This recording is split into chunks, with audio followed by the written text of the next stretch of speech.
I'll tell you what, it's been a quick 2 days, but we covered a lot of ground. And, to be honest with you, when I woke up at 3 a.m. over the last 6 months in a cold sweat, worrying how this was going to go, we have met and exceeded my expectations. So I just want to thank each and every one of you for taking the time to come here and talk about this topic. And I really feel like we accomplished our goal of kind of synthesizing where we are and identifying what we know, what we don't know, and what we might need to know to move this forward.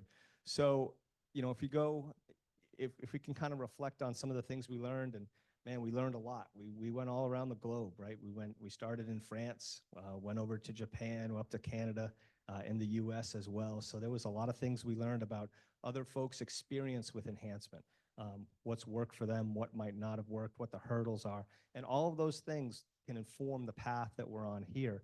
So, so we definitely interesting stuff. I mean, I think we talked a lot about the seed production piece. That's where you start, right? You start with the seed and the challenges and opportunities around that.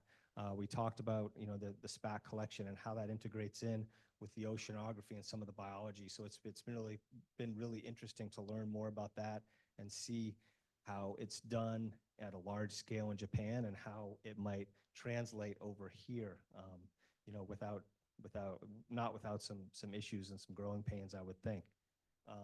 So today we switched gears a little bit from really the applied, and we started talking a bit about the oceanography and some of those big things.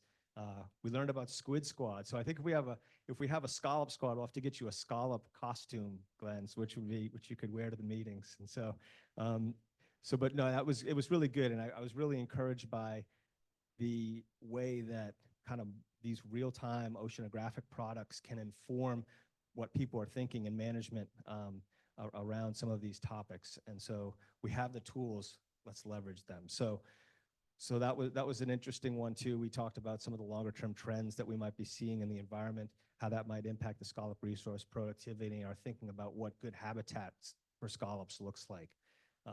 And so probably one of the most talked about topics was the scallop robot. I mean, the starfish Terminator robot, which was really kind of cool. I think that kind of piqued people's interest.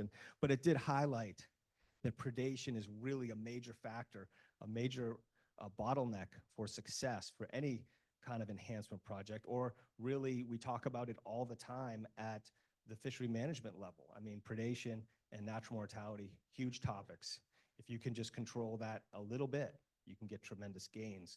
So I think there's a lot to think about there, and how that might integrate to our process with enhancement or even the management of the wild fishery. So thank you for sharing your experiences with us there. And then we went on to the management piece, and those guys did a great job. Bobby, thank you so much for talking about the economics and the social side, a little bit of the scallop fishery, and then we got into the nuts and bolts about how the sausage is made with Jonathan and Travis, and I think that was really educational for everybody to learn about how that works and how that might be applied to the process here, and the realistic timelines, the hurdles, and the realities of moving through the administrative process of the fishery management. So I think that might kind of be all that I have. But again, thank you so much. And I really just want to take a moment here to acknowledge again all the folks that helped make this meeting happen. The steering committee, tremendous job over a number of months, putting together the program, finding our excellent speakers, helping getting them here, and making this program happen. Laura, fantastic job herding the cats. We couldn't have done it without you. Facilitator to the stars. So thank you again, Laura. Again, also the folks from VIMS, the students and the staff that came up to help out with the logistics. They were behind the scenes making sure everything ran smoothly. And again, I also want to thank our international speakers who came from halfway around the world to provide us with their perspective and their experience. Thank you so much for coming to join us. We greatly appreciate it. And finally,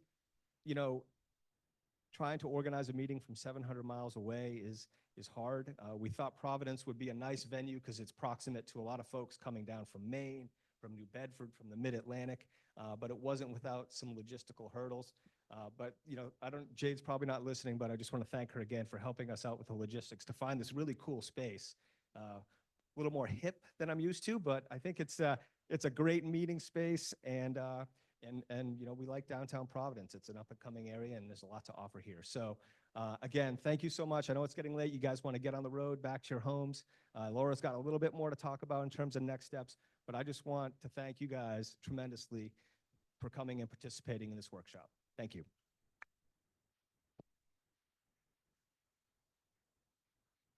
Thank you, Dave, for your fearless leadership.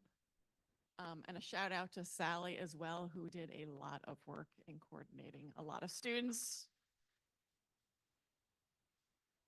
I just threw this up here because this is a slide that Dave showed at the beginning in terms of, deliverables. We'll have a workshop synthesis summary and try to make sure we have that before the end of 2024, before the strategic planning starts. And then a more detailed white paper that Dave and other scholars will be working on.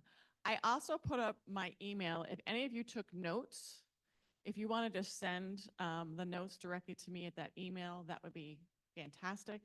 I knew if I didn't do it, I would forget. And the QR code goes to the VIMS website again. And that's where we'll be posting everything. So at some point, we'll work on the presentations and the PowerPoints and the summary. So when in doubt, go back there or chase down Dave for something you might be looking for. So I really, these workshops don't happen. You can organize them, but it's sort of like a party. If you organize a party and no one shows up, then you just have a lot of cocktails yourself.